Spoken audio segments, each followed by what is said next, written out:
Hi అండి, అందరికీ నమస్తే. Welcome back to our channel హన్నో గీత వరల్డ్.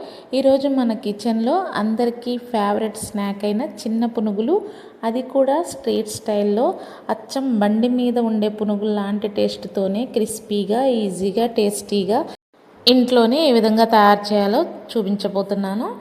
మరెందుకు ఆలస్యం, ఈ వీడియోని చూసే ముందు మా ఛానల్ కనుక సబ్స్క్రైబ్ చేసుకోకపోతే ప్లీజ్ సబ్స్క్రైబ్ చేసుకోండి, లైక్ చేయండి, షేర్ చేయండి, కామెంట్ చేయండి. అలాగే మీరు ఫ్రీగా ఉన్నప్పుడు మా ఛానల్ని ఒక్కసారి విజిట్ చేయండి. ఇలా మనకి వర్షాకాలం వచ్చిందంటేనే ఈవినింగ్ తినాలనిపించే స్నాక్స్లో ది బెస్ట్ స్నాక్స్ పునుగులు కదా. ఇది ఇష్టం లేని వాళ్ళు ఎవ్వరూ ఉండరు. మరి అలాంటి పునుగుల్ని ఈజీగా ఇంట్లోనే ఎలా చేసుకోవాలో చూసేద్దామా. ముందుగా దీనికోసం ఒక మిక్సింగ్ బౌల్ని తీసుకుని ఒక 100 ml వరకు పెరుగును తీసుకుందాము. దానిలోకి ఒక 1/4 టేబుల్ స్పూన్ సోడా ఉప్పు, అలాగే రుచికి తగ్గ ఉప్పును కూడా తీసుకున్న తర్వాత మనం డైలీ మన ఇడ్లీ వేసుకోవడానికి ఇడ్లీ పిండిని ప్రిపేర్ చేసుకుంటాం కదా, అదే ఇడ్లీ పిండిని ఒక కప్పు వరకు వేసుకోవాలి. వెయిట్లో అయితే సుమారు 150 గ్రామ్స్ వరకు ఉంటుంది. దీనిలోనే ఒక 2 టేబుల్ స్పూన్ మైదాని, అలాగే 2 టేబుల్ స్పూన్ల బియ్యం పిండిని కూడా వేసుకోవాలి. ఈ బియ్యం పిండి వేయడం వల్ల పునుగు అనేది క్రిస్పీగా వస్తుంది. ఇప్పుడు పిండిని ఉండలు లేకుండా, పొడిపిండి ఎక్కడా తగలకుండా చక్కగా కలుపుకోవాలి. ఒకవేళ మన పునుగు వేసుకున్నప్పుడు పొడిపిండి ఉన్నట్లయితే కనుక పునుగులు పేలే ప్రమాదం ఉంటుంది. జాగ్రత్తగా కలుపుకొని దీన్ని ఒక 20 నిమిషాలు నాననిద్దాము. ఇది నానే లోపల మనకి ఇష్టం వచ్చిన చట్నీ ఏదైనా ప్రిపేర్ చేసేసుకోవచ్చు. నేనైతే పల్లీలు అలాగే కొబ్బరి కాంబినేషన్లో చట్నీని అయితే చేసి పెట్టుకున్నాను. ఇది ఏ విధంగా చేయాలో కూడా మీకు త్వరలో వీడియో పోస్ట్ చేస్తాను. ఇప్పుడు దీనికి పోపు పెట్టుకుని దీన్ని రెడీగా పెట్టేసుకుందాము.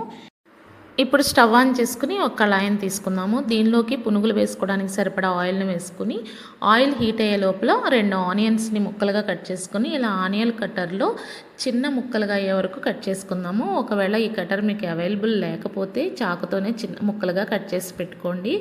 ఇలా ఈ పునుగుల్ని ఆనియన్స్ కాంబినేషన్లో తింటే టేస్ట్ చాలా బాగుంటుంది. మీరు కనుక ట్రై చేయకపోతే ఒక్కసారి ట్రై చేయండి, చాలా అంటే చాలా బాగుంటుంది. అలాగే ఇప్పుడు మనకి ఆయిల్ వేడయ్యే లోపల ఒకసారి ఈ పిండినంతా కూడా ఉండలు లేకుండా చక్కగా అంతా కలిసేట్టుగా కలుపుకుందాము.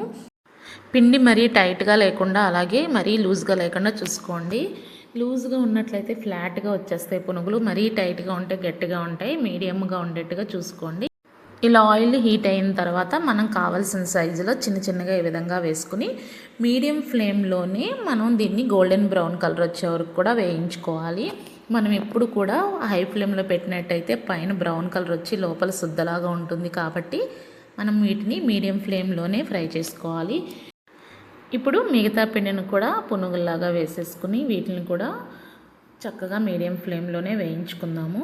ఇలా మనం వర్షాకాలంలో కానీ, లేదంటే ఈవినింగ్ టీ టైంలో కానీ, లేదంటే పిల్లల స్కూల్ నుంచి వచ్చాక కానీ చేసి పెట్టినట్లయితే వేడివేడిగా ఇంట్లోనే హెల్తీగా మనం పునుగులు పెట్టొచ్చు. అలాగే పిల్లలకి వేసినట్లయితే మనం మైదా పిండికి బదులుగా గోధుమ పిండిని కూడా యూస్ చేసుకోవచ్చు. ఇంతేనండి.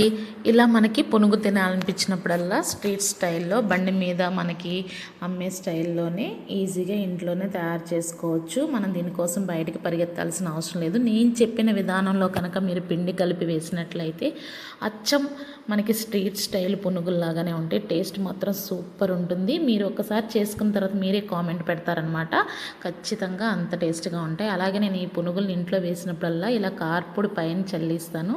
ఇలా కారపొడి ఆనియన్స్ చట్నీ కాంబినేషన్తో తింటే కనుక చాలా బాగుంటుంది. ఈ కారపొడిని కూడా ఏ విధంగా చేసుకోవాలో మీకు వీడియోని అప్లోడ్ చేస్తాను. అయితే మీరు కూడా ఒకసారి ఈ విధంగా ట్రై చేయండి. ఎలాగో మనకి క్లైమేట్ అనేది చాలా కూల్గా ఉంది కదా, ఇలా ఉన్నప్పుడు మనం ఇలా వేడివేడిగా పునుగులు వేసుకు తిన్నట్లయితే చాలా బాగుంటుంది కదా. నేను చెప్పిన విధానంలో ఒకసారి ట్రై చేసి మీకు ఎలా కుదిరిందో కామెంట్ సెక్షన్లో తెలియచేయండి. అలాగే మా వీడియోని కనుక సబ్స్క్రైబ్ చేసుకోకపోతే ప్లీజ్ సబ్స్క్రైబ్ చేసుకోండి, లైక్ చేయండి, షేర్ చేయండి, కామెంట్ చేయండి. ప్లీజ్ లైక్ చేయండి. Thank you for watching.